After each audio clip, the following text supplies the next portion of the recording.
dear students, just we are discussing about the unit first now.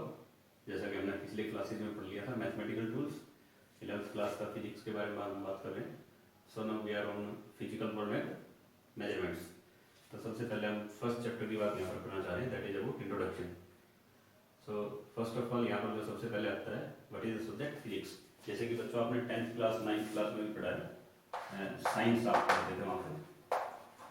Science पढ़ते थे तो science के बहुत सारे ब्रांचेज हैं, जैसे कि जिन सब ब्रांचेज में से एक अपने अपने ब्रांच फिजिक्स भी, physics chemistry biology microbiology biochemistry pharmaceutical sciences nano sciences, ये सब इस तरह से बायोटेक्नोलॉजी, ये सब साइंस के जो ब्रांचेज हैं.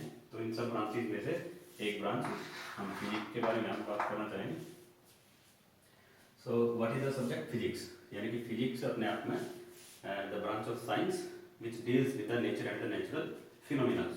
नेचर और नेचुरल फिनोमिनास के बारे में ये डील करता है, that is the subject physics. तो फिजिक्स के ब्रांचेज क्या क्या हुए, इसके क्या अपने आप में स्कोप क्या है, एक्साइटमेंट क्या है, what is the excitement of the subject physics, what are the different branches. तो फिजिक्स सब्जेक्ट के ब्रांचेज क्या क्या हुए, तो साइंस के ब्रांचेज हुए. तो what are the different branches of the subject physics. तो डियर स्टूडेंट्स, जैसे कि मैथमेटिक्स का इजीली समझते हैं कि अलजेब्रा अलग से आप काम करते हो, ट्रिग्नोमेट्रिक अलग से काम करते हो, स्टैटिस्टिक्स अलग से पढ़ते हो, थर्ड में जो है हाइड्रोस्टैटिक्स हाइड्रोडायनामिक्स, ये सब चीज़ें अलग से मैथमेटिक्स के डिफरेंट ब्रांचेज हैं. ठीक उसी तरह से फिजिक्स के भी डिफरेंट ब्रांचेज हैं. These are like for example thermodynamics, statistical physics,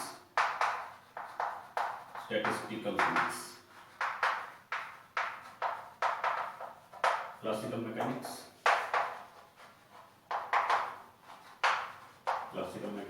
most commonly used electronics. जैसे कि यहाँ पर भी हम अपना इन सब चीज़ों को बनाने के लिए क्लास को आप देख पा रहे हैं, ये सब चीज़ें, कई कैमरा है, कई मोबाइल फोन्स की चीज़ें हैं, कई एलईडीज वगैरह यूज हैं. So these are of electronics equipments. इसी तरह से डिफरेंट ब्रांचेज और भी हैं, thermodynamics, statistical physics, classical mechanics, nuclear physics, modern physics. तो फिजिक्स के बहुत सारे ब्रांचेज हैं. ये सब ब्रांचेज भी आप जैसे ही नेक्स्ट हायर क्लासेज में पहुंचेंगे तो इनका अलग से हम स्टडी करते हैं, वहाँ पर अलग से अपने आप में जो है बुक्स ये क्रिएट हो जाती हैं फिजिक्स सब्जेक्ट के अलग से डिफरेंट ब्रांचेज. सो जैसे कि थर्मोडायनामिक्स यहाँ पर है, तो थर्मोडायनामिक्स में बच्चों हम पढ़ते हैं about heat engine, refrigerator, thermodynamics की हीट का एक्सचेंज कैसे होता है.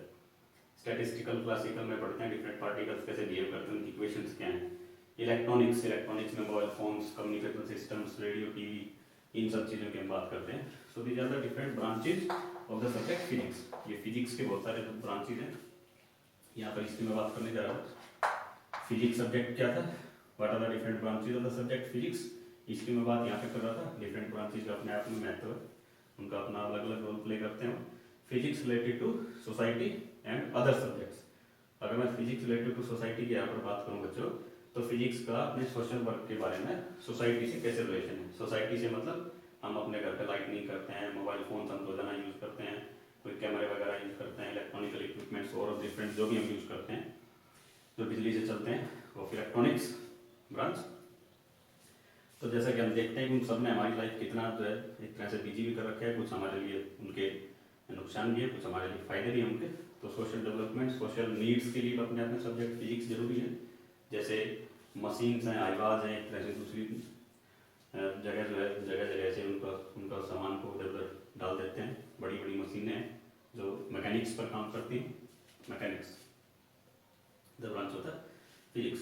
तो वो सब भी चीज़ें सोशल डेवलपमेंट, सोशल के वर्क के लिए काम में ली जाती हैं.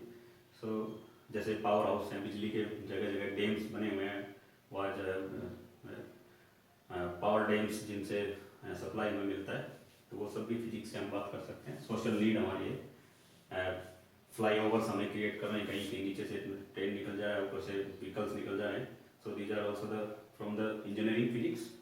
सो सोसाइटी के लिए फिजिक्स सब्जेक्ट काफ़ी अपने आप में रिलेशन महत्व रखता है.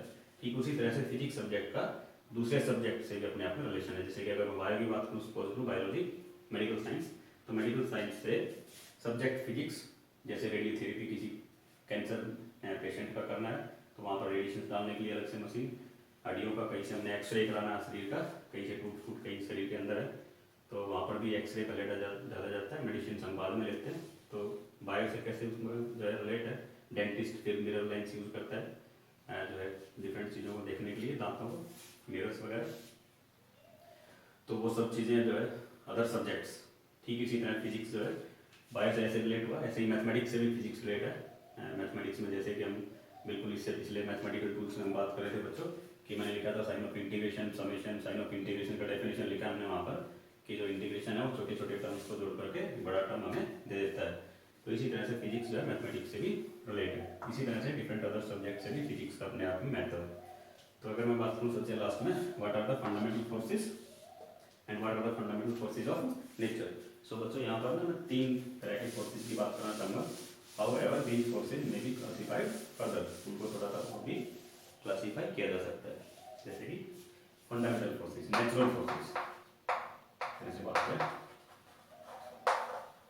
Natural forces of natural forces की बात करें, what are the different natural forces.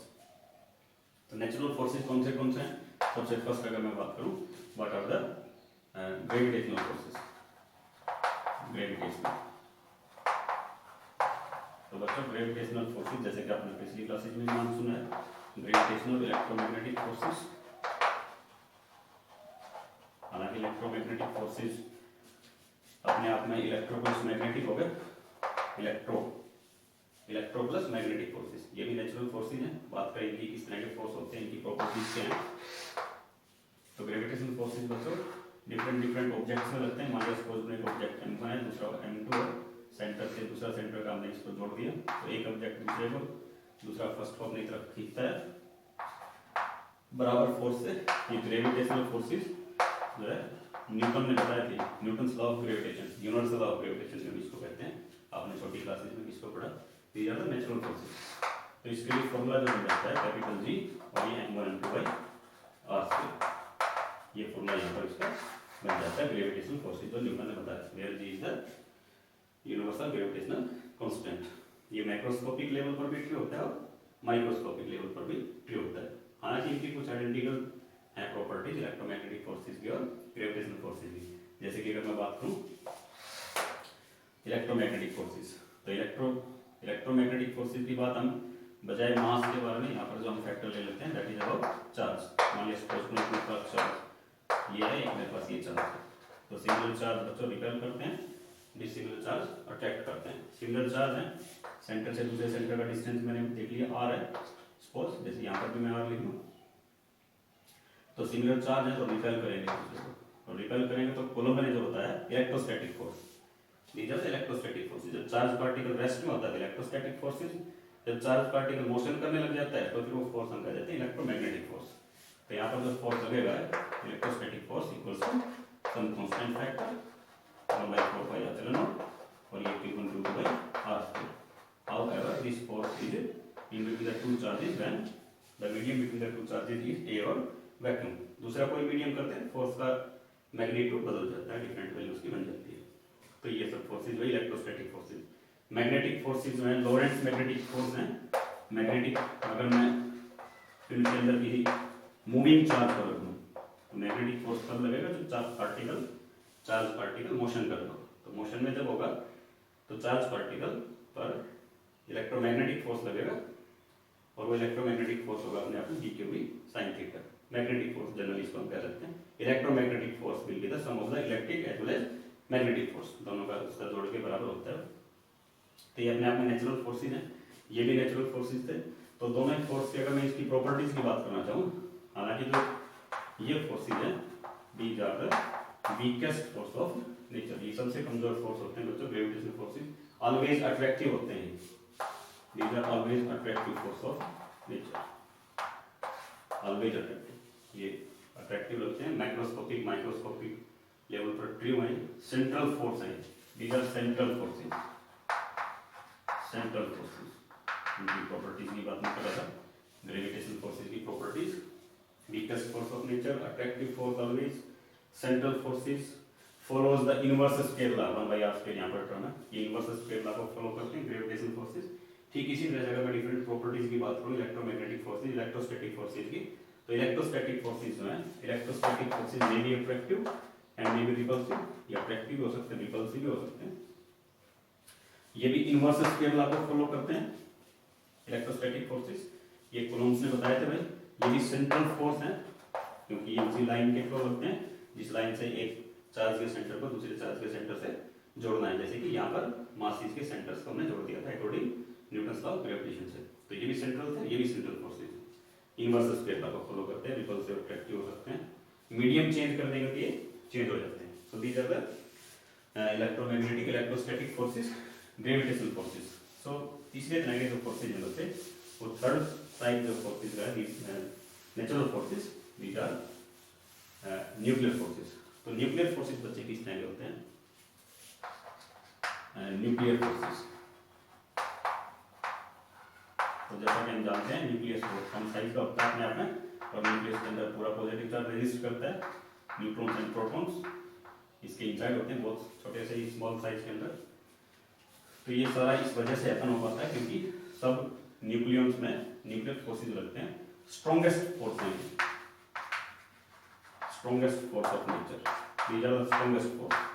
जैसे कि पिछले दोनों फोर्सेज सेंट्रल फोर्स थे बच्चों, ये फोर्सेज नॉन सेंट्रल फोर्स होते हैं। ये इनवर्स स्क्वायर लॉ को फॉलो नहीं करते, सैचुरेटेड फोर्सेज होते हैं बच्चे, saturated, these are saturated forces.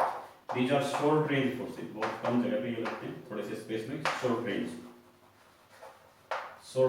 Forces, non central अपने आप में होते हैं। So these are the nuclear forces. और अगर मैं सीक्वेंस की बात कर लूँ फोर्सेज का इन तीनों का, तो किस तरह से सीक्वेंस होता है बच्चों? ग्रेविटेशनल फोर्सेज सबसे कम इसका अपने आप में मैग्नीट्यूड होता है, इलेक्ट्रोस्टैटिक फोर्सेज, और इलेक्ट्रोस्टैटिक फोर्सेज से भी सबसे ज्यादा अपने आप में न्यूक्लियर फोर्सेज होते हैं। हाउएवर न्यूक्लियर फोर्सेज भी फिर वीक न्यूक्लियर फोर्सेज और स्ट्रॉन्ग न्यूक्लियर फोर्सेज में उनको डिवाइड कर रखा है डिपेंडिंग ऑन द पार्टिकल्स की कौन से पार्टिकल्स में वो लगते हैं। यानी कि सबसे कम स्ट्रेंथ के फोर्सेज लगते हैं ग्रेविटेशनल फोर्सेज, उसके बाद इलेक्ट्रोस्टैटिक फोर्सेज, और उसके बाद strongest forces of the nature of nuclear forces. तो यहाँ पर मैं फर्स्ट जो चैप्टर था about introduction physical world and measurements, इसमें मैं फर्स्ट पॉइंट की मैं बात करना चाह रहा था, दैट वाज अबाउट इंट्रोडक्शन। तो मैंने जो यहाँ पर टॉपिक डिस्कस किया that was the subject physics, उसका क्या डेफिनेशन है, फिजिक्स सब्जेक्ट क्या होता है, ब्रांचेस क्या है उस सब्जेक्ट के, different branches, physics related to the society, other subjects कैसे उसका रिलेशन है, एंड फंडामेंटल फोर्सेज ऑफ